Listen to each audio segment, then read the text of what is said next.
जीवन बगिया ऐसी उलझी, फूल हुए कम कांटे ज्यादा, सिमटा जीवन डूबी सांसें, आना है तो अब भी आ जा।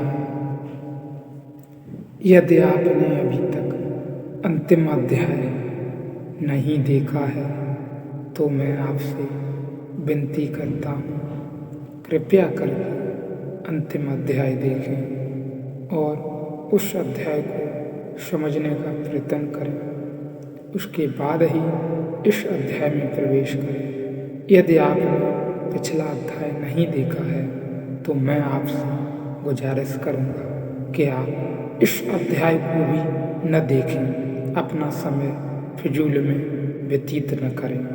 एक सूफी घटना मुझे याद आती है। फकीर हसन गुरु की तलाश में निकला, अपने ही गांव के बाहर गया है। गांव के बाहर ही एक चट्टान के पास बैठा हुआ एक बूढ़ा फकीर है। हसन ने पूछा कि मैं खोज पर निकला हूँ, इस गांव से तो सत्य मिलेगा, इसकी कोई आशा नहीं है। किसी को भी अपने गांव में नहीं होती और जिन लोगों को मैं जानता हूँ इनके पास कुछ सत्य होगा, इसके बाबत तो निश्चित हूँ कि यह भूल कर भी नहीं हो सकता।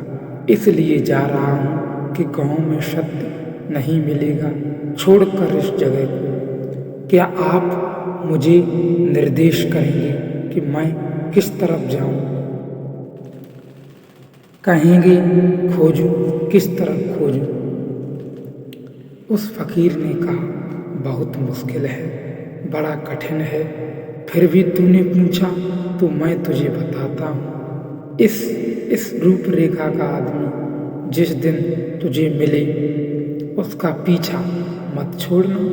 ऐसा चेहरा, ऐसी आंख, ऐसा सिर पर पगड़ी, ऐसा कुर्ता, ऐसे ढंग से बैठा, ऐसे पत्थर पर, ऐसे झाड़ के नीचे, यह सब बता देता हूँ। जिस दिन तुझे यह आदमी मिल जाए उस दिन तू पीछा मत छोड़ना। यह आदमी खोजता रहा कहते हैं। हसन ने हर नगर हर गांव छान डाली, न वह झाड़ मिली, न वह पत्थर की चट्टान, न वह आदमी। 30 साल जमीन पर भटकता रहा, थक गया, ऊब गया, परेशान हो गया, जरा जीर्ण हो गया। सत्य की तो कोई झलक मिली नहीं। वह जो सत्य की प्यास थी वह भी करीब करीब बुझ गई और धूल से भर गई।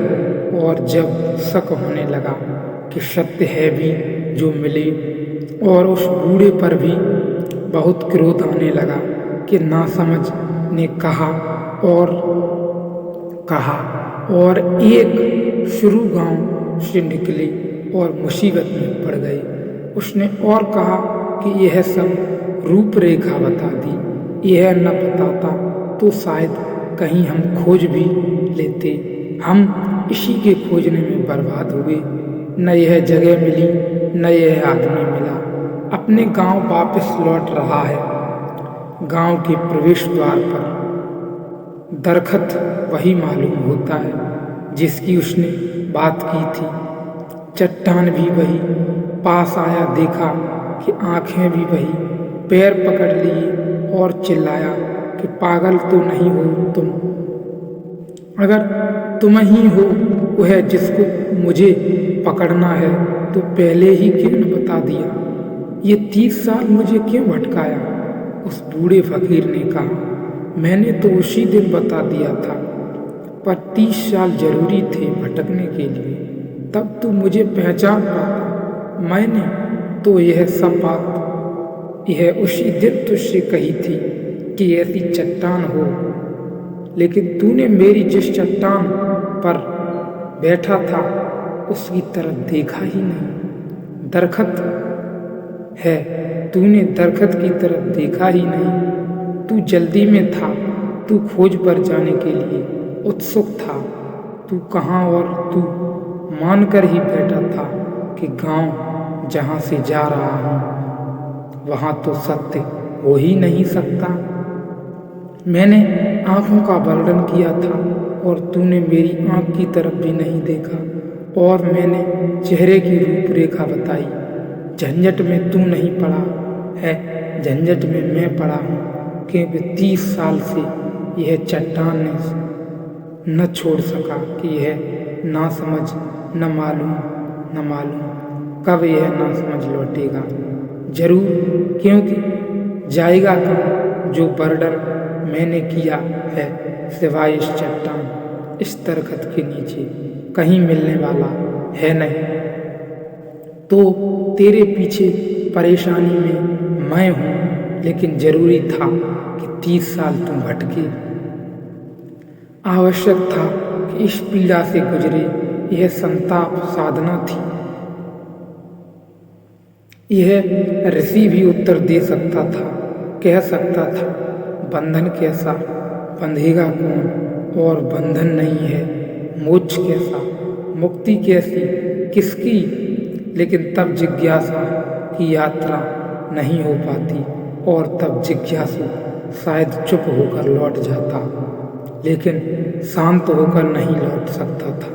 शायद उसका मुंह भी बंद हो जाता, शायद वह इसके उत्तर में भी कुछ न पाता, लेकिन इससे कोई सहयोग और समाधान मिलने वाला नहीं था।